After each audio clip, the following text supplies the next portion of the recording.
I don't know how to build. I don't know how to turn raw land into a tiny house, but this is an opportunity. Yeah, the tough thing is the power and the water and the sewage but and other everything people else. have built houses before. There are You answers can figure it out there. Yep. Do not reinvent the wheel, Leighton. You can do this. That's very cool.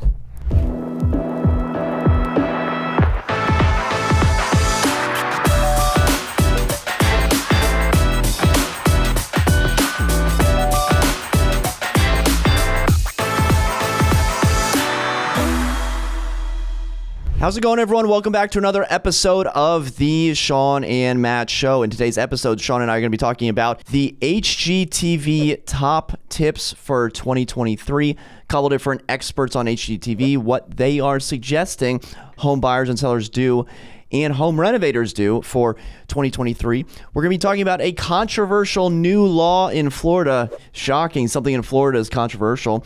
And whether or not condo owners and purchasers should be worried because their expenses are about to go up. And then for In and Out, Shawn, we are going to be talking about glass houses. Oh, cool. Not All only at the glass house in Joshua Tree, California, which has taken the internet by storm, but also a few others across the nation. So let's start with an article from Realtor.com. HGTV's biggest stars reveal their top tips for 2023. So HGTV, they interviewed a couple different personalities, and we got some tips from them. So Dave and Jenny Mars from Fixer to Fabulous. By the way, do you watch HGTV? If I name shows, are you going to know them? No, I'm not really going to. I might know some of them, but I haven't watched any of them in a long time.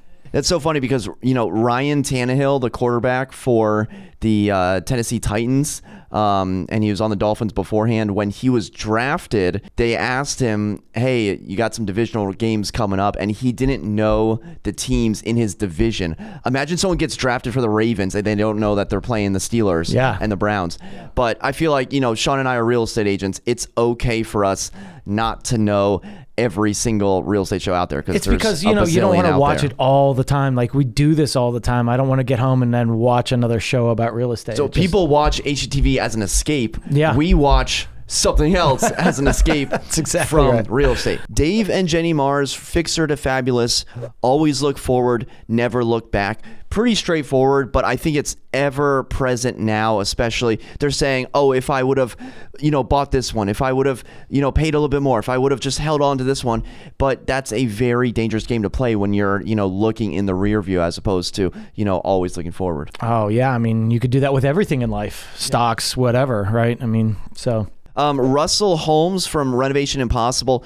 Brace yourself. It's going to be a roller coaster ride as you start to pull away, with your renovation. You start to pull away the drywall, the tile, this and that. You're going to have water damage. There's going to be problems. I think everyone thinks that they're ready for a renovation. Everyone is bracing, but they don't know the storm that's about to hit. Oh my gosh. I mean, once you start tearing things out, there are so many things that come up. And I'll use my house as an example. And thank God I didn't do this, right? I was going to buy my house. And if you saw it before, I think I made fun of this house before I saw it. And of course, my wife loved it. And I'm like, you're crazy. This house is like the worst house ever.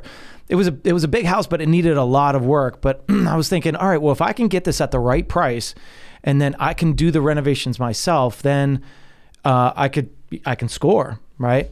But what ended up happening was a builder ended up buying it and he did the renovations. And thank God he did, because he ended up doing way more than I could have ever done. And honestly, like, I had to find a contractor. I had to find all these things to even just start. And did that contractor know how to do the permits, everything? There's so many things that you don't think about.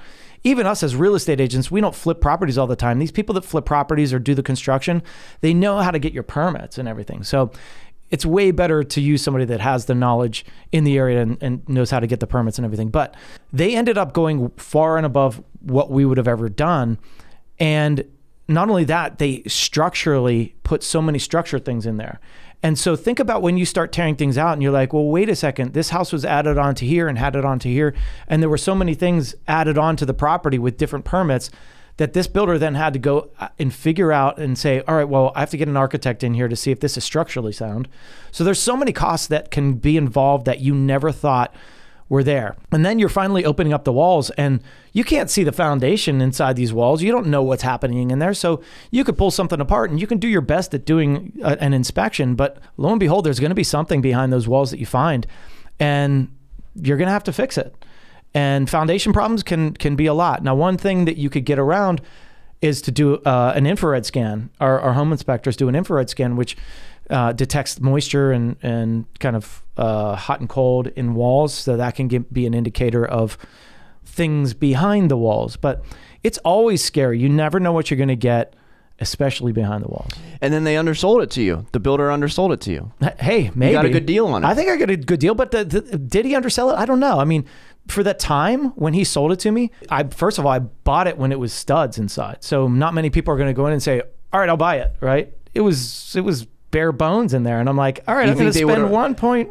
You think they would have raised the price if they had finished the project? Absolutely. Yeah, because you don't have the vision then. And then once you're done with it, I was like, oh, this is going to be good. So, and the thing is he sold it to me during right in the middle of the pandemic. So that was a really difficult time when people were thinking, oh, what's going to happen? No one knew if the prices were going to fall, prices were going to go up. Everybody was speculating. And so it was just like, hey, got a bird in the hand, let's take it. And then think of the amount of home buyers that you work with that just want to tear down walls or that just want to completely, renovate something. And it's like, it's easy to walk around a house and say, hey, let's knock this out, let's put this here. But then actually doing that work is just painful. I had clients in the past saying, oh, Shawn, let's go look at these places. I want to HGTV this thing, right? And so I get there and I'm showing them the property and they're like, okay, this is nice. What do you think about it? And I'm like, all right, well, do you have a contractor ready? And they're like, no. I was like, well, do you know how much it would cost to do these renovations? No. Do you know how to get the permits? No. Well, don't you think you should have that lined up before we start looking at houses? Because if you're ready to pull the trigger to find all that stuff and get it done in the month that you're going to settlement, or if you want to try to do a quick settlement, you're going to delay yourself. You should have all of this stuff lined up prior to even bidding on houses. Use it like your finance contingency, like you're all right, I have to get my financing in order. Get your contractor in order, get them ready, get them in there so that they can see the property to make sure that, okay, yeah, this is a viable property. You should be taking your contractor with you, not knowing who's going to do the work, because you don't have any idea of what to do. That contractor is going to have all the knowledge in the world. So moving on to the next one, Keith Bynum and Evan Thomas with Bargain Block. A lot can be done by changing the wall color in a living room. If the kitchen and bath are in good shape structurally, there's ways to update the tile by painting the tile. So basically they're just saying, and it's funny because it's Bargain Block, so it's very on brand. They're saying if you got a gallon of paint, a couple gallons of paint, that can really go a long way to updating your space. Absolutely. This is the number one way to just, if you just buy like this townhouse, it's structurally sound, it just needs some love. Paint is a few $1,000s and it goes so far. And that's why we always advise our clients every time we're going into a listing appointment, hey, I think you should paint it. Even though your paint looks pretty good, we should paint it again, because if you do that $2,000, $3,000, whatever it costs dollar renovation, it completely transforms the look and feel of your home. And getting into bathrooms, what I didn't realize is that bathrooms, you have tile all over the place and it's dated, and say it's that 1960s pink tile. And I've personally done this and it was an amazing transformation. Maybe we'll put a picture of a before and after on this. It literally cost me $2,300 to do this entire bathroom. Now I have a good contractor and he takes care of me, but this was for a client. We did it for $2,300 and it was reglazing all of the tile in there. And you can reglaze in different colors. It's going to stink for a little bit, but you can do grays, whatever color you want. We did an entire white. We reglazed the bathtub, all of the walls, and then we repainted it like an off blue color and put a new cabinet in, new mirror. Cost $2,300 and it completely transformed that bathroom. So think about the things, instead of ripping all this tile out, especially when you're going to flip it, doing all this tile work is expensive and it's timely, but reglazing is very quick. Going to Home Depot and getting a new vanity is pretty easy, or wherever. You don't have to go crazy on the costs of these. You have to start, if you're flipping it, you're thinking of costs, and you have to keep those costs down. So how do you do it? Last one on this topic, Lindsay Lamb and Leslie Davis with unsellable houses. You're going to like this one, I can already tell. Most people are finding their homes on their phone. You have this little tiny square that you may be watching this video or listening to this podcast on. You have this little square to present the property. If your pictures, your verbiage doesn't entice someone, they're just going to scroll right past it and move on to the next home. Yeah, I mean, you have to have the right pictures. There's so many, I can't believe that there's agents out there that are still putting their own pictures up. They're horrible. Actually, I was looking at a property this morning on, it might have been on realtor.com. I have all these things set up. It was in North Carolina on Henrico County, North Carolina, on a lake. I'm a little obsessed with water places, right? You got to send it to me. Yeah, it was nice. It looked really nice from the back, but I was scrolling through it and I'm like, man, these pictures are, they're not that good. They're showing these little tight spaces with the little camera. And I'm like, what is the sense of this picture? And then I look and I'm like, oh, it's a for sale by owner. There you go. If you're going to take pictures, take them with a good camera. Use a wide angle lens. Get your lighting right. These are so important. And, there's another one that I was looking at. It's in Ocean City. And I saw an update. Oh, they dropped their price. And I'm like, okay, I think I remember this one. This is the one where the second picture is of the balcony that overlooks a parking lot and then the ocean. And I'm like, that's not a really good picture. I know I don't want that. So you need to switch things up a little bit and make sure that you're enticing them in instead of, pushing them away. I met with an agent last week, maybe 2 weeks ago, and she was talking about one of her listings that was stale. And I was like, oh, can I, pull it up? What's the address? And so I look at it, and after looking at the first picture, I look back up at her. I was like, what is this? and she's like, oh, that's our first picture. I'm like, it's raining. And she's like, yeah, I know. And I'm like, did you have any other photos? And she was like, well, it was just raining on that day, and so that's the photo we had. Like, no, that's not the photo you have. Yeah. There's such thing as rescheduling the shoot. The sky was blown out where the sky was like the same background as the house. So to your eyes, it just looks like everything all blends in, and there's, a rat's nest of electrical wires. It was a row home, so you're kind of just staring up at it. And I was like, listen, you got to go high elevation twilight shoot. Not artificial, not this purple sky that has never existed in the world and all of a sudden it exists on realtor.com, but like an actual twilight shoot. And she's like, oh, well, I'll see, we'll see. And then I look at the description, and it was one of those descriptions that describes the area where it's like, this is the walk score. This is how long it takes to walk to Giants. This is where the Whole Foods is. This is where the local school is. And there was one sentence that said there's over $170,000 worth of upgrades. What? I want to hear about these upgrades. I know nothing about the property by reading the description and learning about the walk score. Why do I care about the walk score? Sell me on the actual property. Professional photography is the only way to go in real estate. And if you're not doing it, you're completely doing your clients a disservice.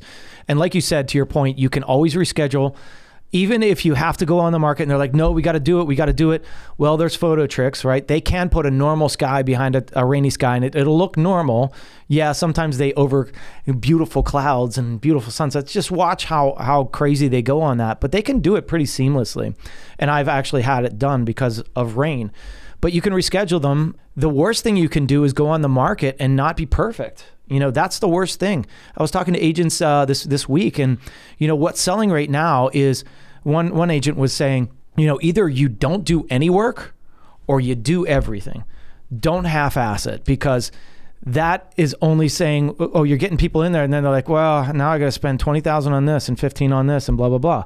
So either don't do anything and price it really well, and hopefully it sells. But in my opinion, make it sparkle, make it look as good as possible the first time you put it on the market, because that first impression is everything, like they always say, right? Someone completely renovated their condo in this building and put it on after the rush was over in the summer, and they still commanded a very high price, and they got that price. So that was a shock to me, because if I had gotten that listing, I might have said, listen, if you put 50 grand into it, you're not. Now, the thing is, I don't know how much they spent on it. That's the thing. I just know, oh, it sold for $530 or $540. That's a really good price for that floor plan. They had the quartz countertops, they had the updated vanity, they had the new floors and took out the carpet. I don't know how much that costs, but if you're spending like $30,000 to make $30,000, at what point does it make sense to do that, or at what point will it languish on the market if it's completely untouched? I mean, in my opinion, right now you spend $30,000 to make it back, but it sells and it sells quickly. You know, that's the key. Is like, otherwise you're sitting there and you're probably getting a lot lower than that. So it's always a tough call, and a lot of people don't have the $30,000 to put in it. It's easy for, you know, some people to say that, but I'm always going to say, man, you need to renovate. You need to make this thing look good. It won't take too long. We can get it done pretty affordably. Don't go crazy on it, but it will sell the property. If you don't do it, it's going to sit. Why aren't we encouraging our clients to use Curbio more often? Curbio, a service where you can renovate now and then pay at closing. So in Shawn's example, if you need to renovate and you don't have the $30,000, you call in Curbio with their contractors, they fix up the property, and then you make that money, and then at closing, that's when Curbio gets paid. Really good point. I mean, the services are out there. There's a few actually local ones aside from Curbio that might be a little bit affordable. Now, they're going to charge a premium because they're giving you all this money up front. You don't have to come up with it, but at closing, they're just paid off, and you never have to worry about anything like that. So really good point. What are the other ones? I don't know the names of it, but Mike, somebody on our team, used them down in Alexandria. Yeah. I can't remember the name of it. Mike, when you watch this, I know you're watching, Curbio's pretty local. I think they're based in Maryland. Oh, are they really? Yeah. I mean, they were the first. They're big time. They were the first player to the game, but they are the big one. And now there's a lot of companies that are starting to come in. All right, let's move on to our second topic. This comes to us from Fox Business. Florida real estate bombshell could destroy a lot of wallets. So, Shawn, let me try to read this Senate bill that was just passed. Okay. And hopefully your eyes don't start glazing over. So, Florida legislature passed in May 2022, a couple months ago, almost a year ago now, Senate Bill 4D, which creates new requirements for condominium and co-op buildings 3 stories or taller. So this is, in response to the condo collapse that happened in Florida. So this is in Florida alone? In Florida in 2021. It establishes a statewide inspection program requiring condominium and co-op associations to conduct milestone structural inspections and perform structural integrity reserve studies to ensure that the condos and co-op buildings are safe for continued use. Essentially, Surfside, the condo that collapsed, they were pushing it off. Hey, we're not going to spend money on that. And then there was disastrous, terrible results with almost 100 people losing their life. So now swing the pendulum the other direction, and Governor DeSantis has signed off on this bill. It's going to start to go into effect in the deadline for getting signed up if you're a condo in Florida is December 2024. So you have about essentially 2 years to get your ducks in a row. But the reason that people may be possibly upset is about the financial ramifications of the bill, because a lot of people that live in condos, maybe they're on fixed income, or maybe they've paid off their condo. They're older, they're living on Social Security, so they only have to pay property taxes and condominium dues, condominium fees. And if those fees were to drastically increase, that could spell disaster financially for some of these residents. So, Shawn, getting into the financial ramifications, it has to do with basically replenishing the reserve study money. So to fund a reserve pool of money, 50% or more of the cash for that repair is needed. So essentially, you do the reserve study. Oh, roof is leaking, needs to be repaired. It's going to be $100,000. That needs to be funded up to 50% at a certain point. So then the residents are charged, as opposed to collecting it gradually over time. So that is my 1,000 square foot, maybe 10,000 foot view. What are your thoughts? Anytime you mess with people's money, they get upset. Condos are one of those areas where these fees are constantly going up. They're not going down, and they never will go down, because there's always a cost of living increase. And the funny thing is, I've talked to so many condo management companies this year, And, there's some condo managers are like, oh, I heard this building's condo fees are going down. That's what I heard. And ours are going up. So how are they doing this? And so I'd look into it and I'm like, no, man, they're going up too. I can guarantee you everybody's are going up because of inflation. So number one, your condo fees have already gone up this year. And a lot of them 6 to 10% is what I'm seeing along the orange line because of inflation. And so if you're watching this and you're a condo owner and you're like, oh, mine have gone, everybody's have gone up. It's just part of the course because everything has gotten more expensive. So now you're adding a new level. What I've always thought about is there are some buildings out there with millions of dollars in reserves, and there are some other buildings with very little in reserves. And your best investment is always to go with those ones that have a huge reserve because they've done the things that they need to do to make sure that they can cover anything that happens, not only right now, but in the future. And that's what the whole budgetary thing is for these condos, is making sure that you have enough money for the 5, 10, 15-year plan. And so when I look at some of these and I'm like, wow, there's only $200,000 in reserves for this big, massive building. You better upgrade up those fees to get that thing up. And I understand the pressure, right? Because the board's under pressure from all the community saying, well, we don't want the fees to increase. But at some point you have to be smart about it and saying, listen, we need to get these reserves up because we have costs that are coming in. So I feel like in one way, this is a really good thing because there needs to be some normalization to these ownership of these condominiums, because when they fall to in disrepair, who's gonna maintain them? The financial side is tough. A lot of people are going to be like, I don't want to pay this, and they're going to sell. And what happens when condo fees go up? Normally, and a lot of times, your values come down. I was talking to actually my hairdresser the other, the guy that cuts my hair, and he's like, I've owned this condo for a long time, and my value has never gone up. And I'm like, yeah, well, there's a couple reasons for that, but the condo fees are enormous. Right? And they've always been big. And so that's what hurts your values. So you're not going to see those big uptick in values that you would in somewhere that has lower condo fees. Yeah, in talks about condos and HOAs, there's this guy on Twitter, Real Estate Trent, that always pops up. He had a funny take on an HOA. Take a really expensive ship, fill it with 500 passengers and crew that know zero about ships and speak all different languages. Ask them to sail across the sea during hurricane season. This is an HOA. So that's essentially what's going to happen when you try to charge your residents more fees. Now, before, like, the difference is essentially before, your reserves in Florida could be anything, right? They could be $10,000, they could be $10 million, anywhere in between.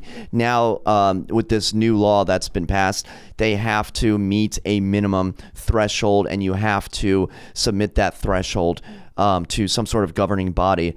And reading from the article, associations are required to perform a reserve cost analysis every 10 years for repair costs that meet or exceed $10,000. Associations must mail their structural integrity studies to condo owners, who will then contribute to the reserve together through an association-approved payment plan.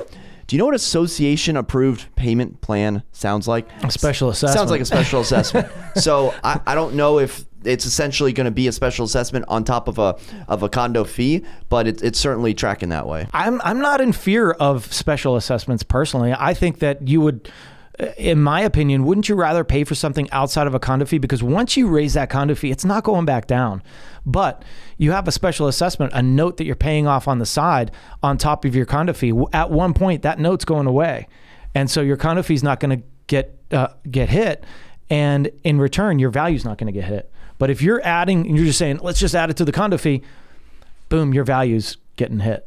So be careful and don't be afraid of special assessments. I know it sucks, but like, dude, your value is most important. And by keeping the condo fees as low as possible, but adhering to guidelines, that's where you want to be. I think it's good. If you think about condo ownership, there is a governing body. There's a board and an HOA. Don't you think that just like cars getting inspected, there should be a minimum standard for condo buildings because, I mean, you shouldn't allow this to get into disrepair. And if you do, then it's harder to get insurance and everything else. So that insurance company should be saying, well, listen, you need to do this, this, and this. So, I mean, I don't like regulation. I like, but at some point you have to be cautious and you have to say, well, where is the public and these owners benefit? And I think it's by keeping it safe. You say condo value, if you're a condo owner, your value is everything. But I would disagree with that because I think there's some condos owners out there that don't care about their values because they're never going to move again. They're going to spend the last days of their life enjoying their condo. So why should they pay a special assessment out of pocket, $20,000, $40,000, $50,000 when they can just get by paying $800 a month or whatever the condo fee is? It's true. The thing is, that's the dichotomy of living in a condo. You have so many different owners, so many different people, so many different attitudes, so many different ages and positions in life and incomes that how can you possibly bring all these people together? And think about how hard that is on a board. The board is voluntary. And now they're saying like people don't want to serve on boards because they could be liable for anything that goes wrong because they didn't do the things that we're supposed to. So it's like, I don't want to be on that board. First of all, it takes a lot of time, a lot of effort. You get screamed at, and then you could get sued. I don't know. No thanks. I like the idea of like there needs to be a minimum threshold because, condos do go bankrupt and that does happen. So this will be something to watch as, the deadline approaches, I guess, in the next 2 years. Yeah. All right, let's move on to in or out, our third topic, whether Shawn Battle is in or out on 3 properties across the United States. Shawn, we are going all glass houses. So awesome. We're going to start with everyone's favorite Invisible House in Joshua Tree, California. It's literally called the Invisible House. It was just listed for $18 million. Even has its own Instagram page with 33,000 followers. It's listed on Airbnb for $2,500 a night. Only has 6 reviews, so I don't know how active it is or if people are just renting it out and then not reviewing. And then it's also available. You've probably seen it in music video shoots, in commercials, celebrities going there like Lizzo and Diplo and the likes.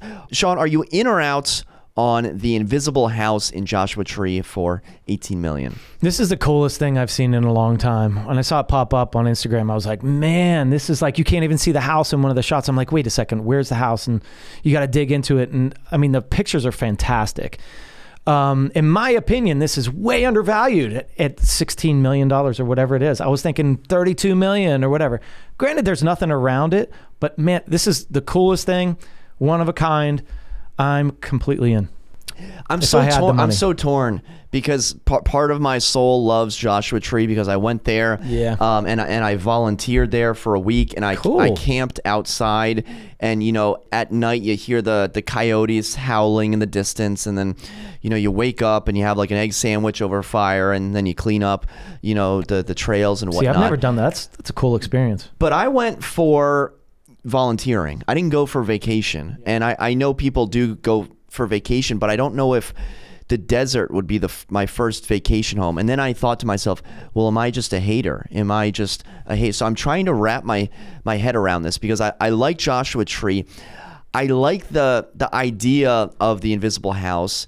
It also looks like a house from like an evil billionaire that would own. Yeah, it does look it has evil billionaire kind of written all over it. Yeah, and it looks like it's just a rectangle, right? Is that really all it is? So it's almost like, hey, let's take this mobile home, let's cover it in glass and throw it, it's like, it's just a rectangle, but it's very cool.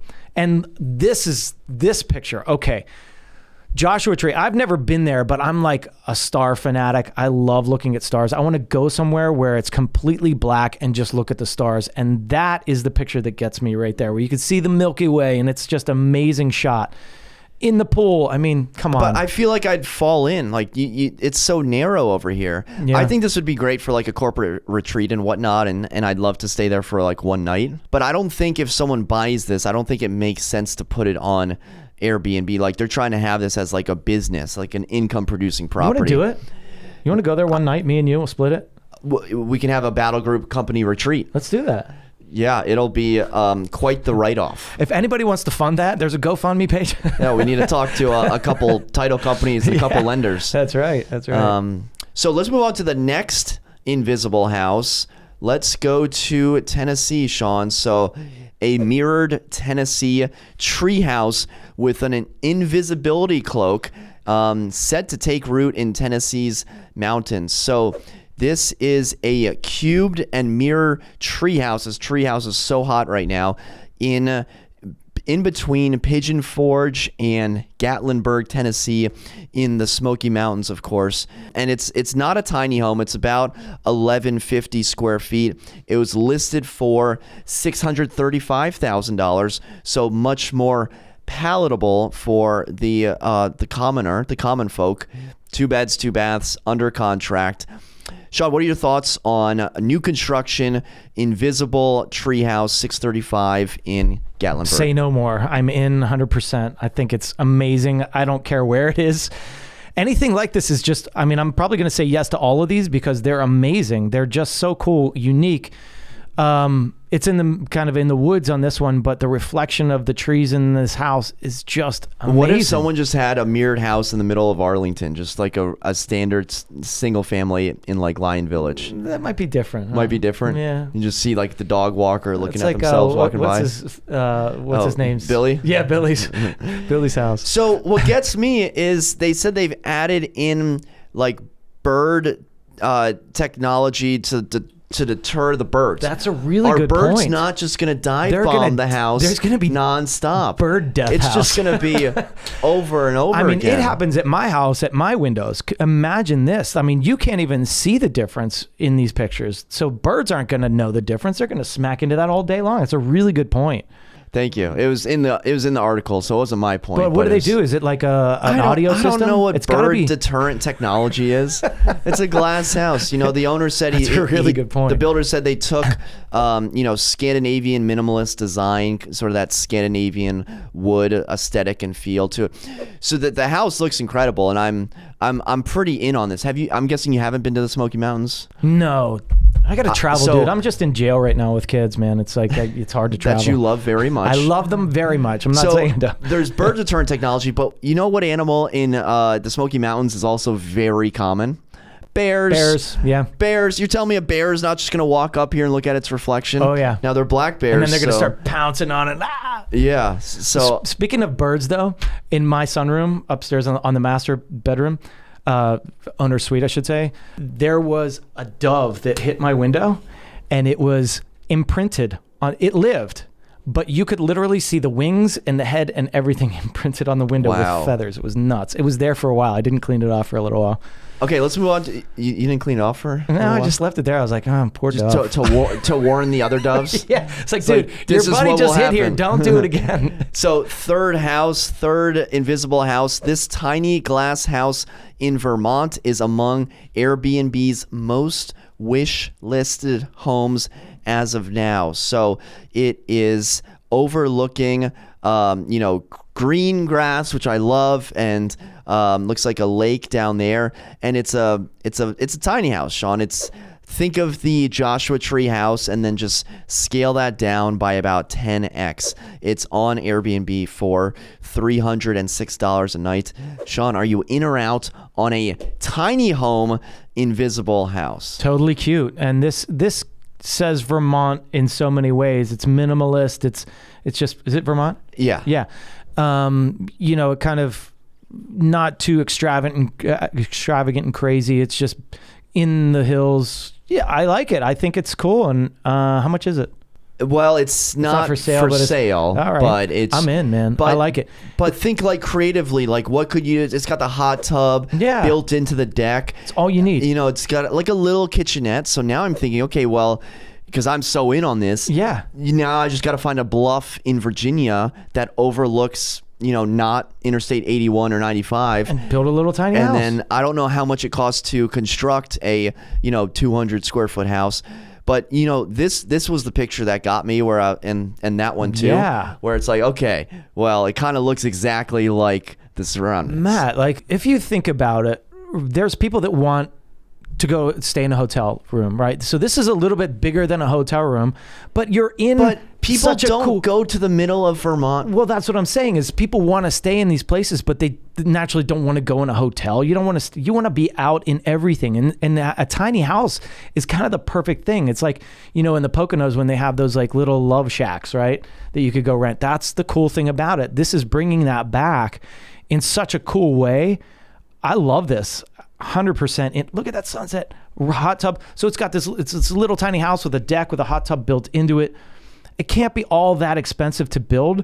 And I think it's such a good thing. It's a cool super thing. modern inside. I love you it. got the rainforest water, the shower head. You got the full glass going on. No one around you, just the trees and nature around you. This is cool. I love it. This is like a save. This is something where I don't know how to build. I don't know how to turn raw land into a tiny house, but this is an opportunity. Yeah, the tough thing is the power and the water and the sewage but and other everything people else. have built houses before. There are You answers can figure it out out. there. Yep. Do not reinvent the wheel, Leighton. You can do this. That's very cool. Bring this tiny luxury glass house down to Gville. Yeah. Gordonsville. Yeah. All right, well, let us know if you are in or out on glass houses. And thank you so much for watching. For Shawn and myself, we'll see you next time. Take care.